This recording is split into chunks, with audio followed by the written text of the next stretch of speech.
Hi, my name is Jamila Haider, and I'm a postdoctoral researcher at the Stockholm Resilience Centre. And in this chapter, we're going to talk about traps and surprise as an outcome or phenomena from complex adaptive systems. A characteristic of complex adaptive systems is that micro-level changes of behavior can lead to macro-level phenomena, and traps are an example of such a phenomena. And traps are quite intuitive in the sense that they can be conceptualized or thought of as any undesirable condition that's quite difficult to get out of.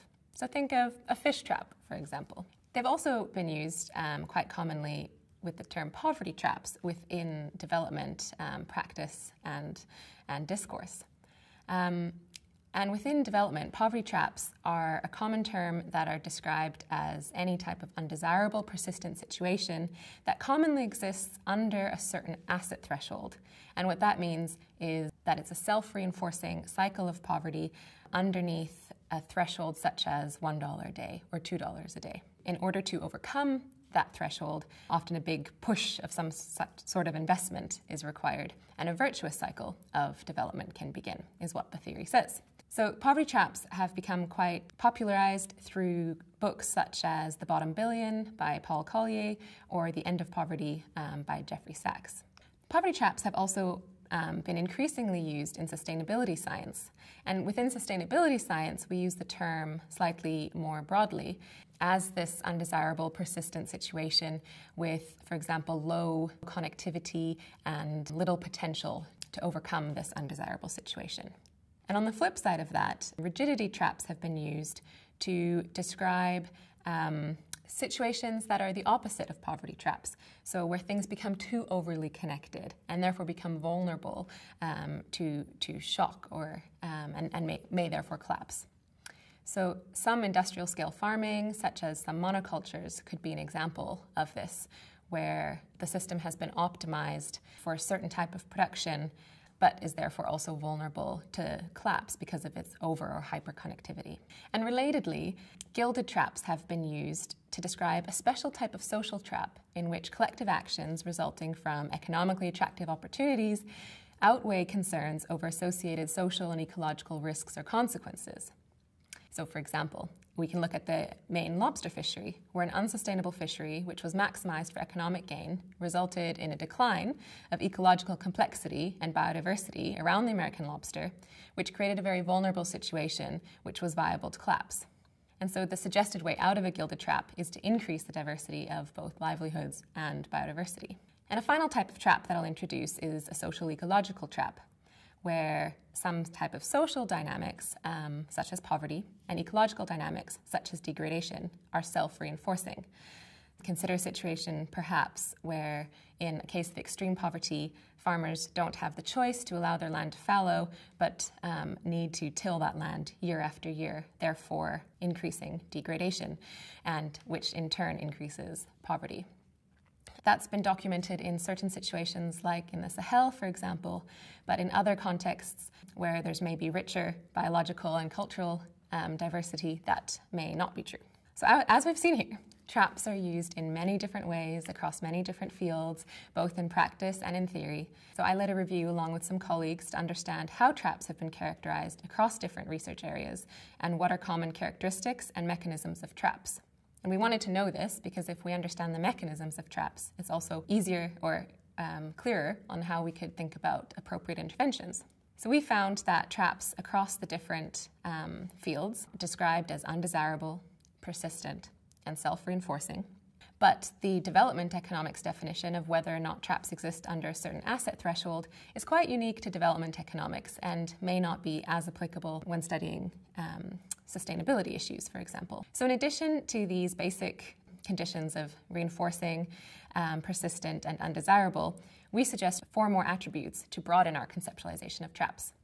So these are cross-scale dynamics and interactions, to incorporate and understand whether social ecological diversity is increasing or decreasing, and then 2 related factors.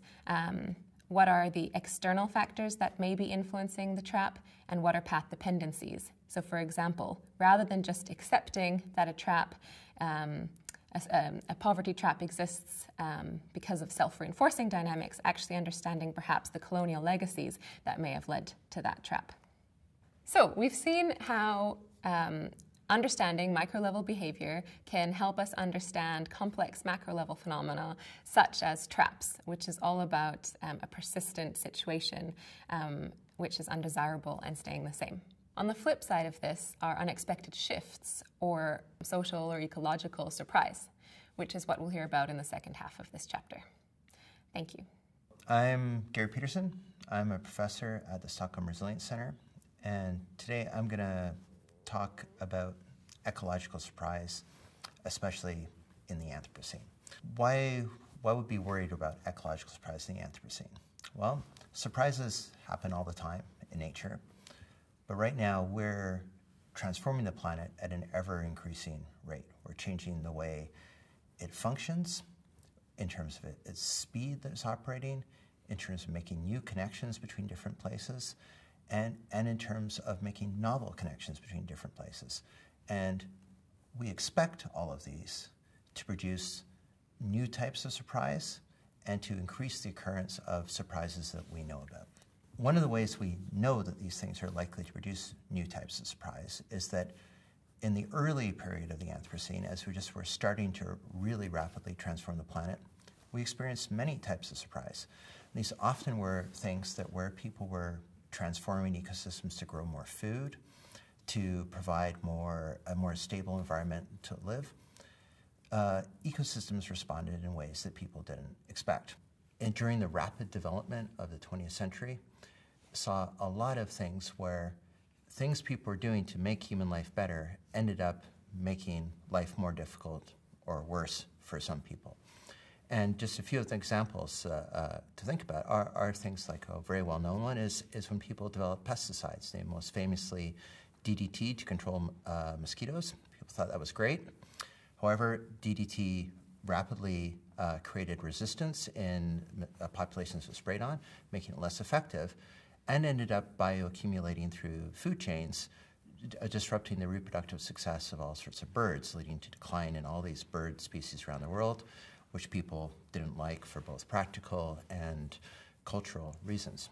This meant that, say, growing more food would eliminate the fishery downstream due to nutrient pollution, or spraying pesticides to control agricultural pests would lead to the evolution of a new agricultural pest that destroyed more food and required more control, or that attempts to increase food production through irrigation led to the emergence of novel types of disease that blinded millions of people.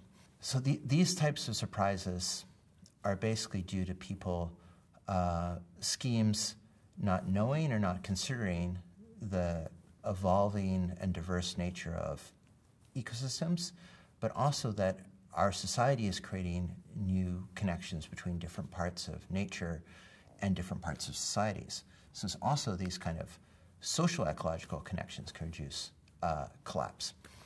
People have sort of begun to realize how tightly coupled the world's food and energy systems are, as we had these huge spikes in food prices in 2008 that were related to the rapid rise in oil price that led to all sorts of cascading effects around the world of social disruption and unrest as food prices went up very rapidly and then crashed, and now are in this period of instability.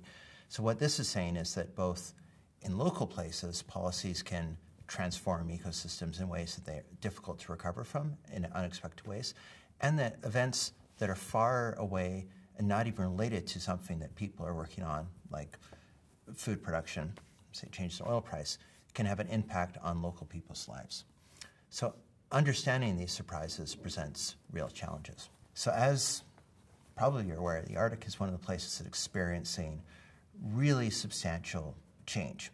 And this change is driven by changes in governments, changes in resource extraction, but especially by climate change, because the Arctic is experiencing basically double the rate of climate change than the rest of the world, and in some places even more than that.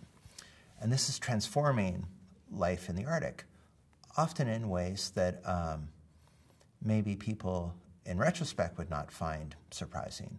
But when they occur, it's a really big shock, not just for scientists, but for the individuals who live in these landscapes and the systems they've built up to live there, the bridges, the highways, and the roads.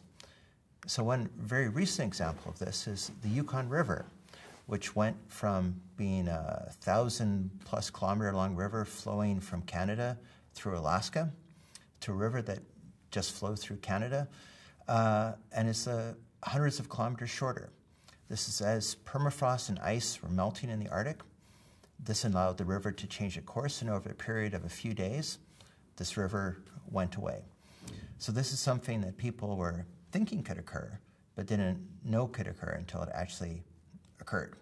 And now all the fisheries, the infrastructure that depended on that river being there is now having to respond to this change. So when we looked in the Arctic, this is just one of 19 types of tipping points we saw in the Arctic, which are all producing these types of surprise. Some of them are occurring more locally, some of them are occurring more regionally, some of them are driven by climate change, or most of them are driven by climate change, but some of them are also driven by things like hunting practices, reindeer grazing, other types of land management activity, and they're affecting many different things, as I was pointing out with this river example. They're affecting the stability of the ecosystem, affecting the ability of people to live there and to hunt, to fish. They're affecting the stability of the climate. And in many places where people live, they're actually, by destroying the land, they're destroying the sort of cultural heritage and the ways of life people have built up there for centuries. And these consequences are, of course, being driven by, not by what people do in the Arctic, but largely by the industrial economy, fossil fuel burning in the rest of the world. But some of the things that people do in the Arctic can prepare people for these regime shifts, or they can build resilience to these types of regime shifts, which is what we call these types of surprises. So dealing with these tipping points is a challenge for development, because they're often quite difficult to predict, and they're often quite difficult to respond to, and it's sometimes at human scales that can be basically irreversible. So these surprises are a problem because they're difficult to anticipate, difficult to cope with, and often with substantial effects. So you want to try and avoid them rather than adapt to them, but avoiding them is something you have to think about by building more safe places to be rather than just avoiding going to the edge, because you don't know where the edge is and it's often changing.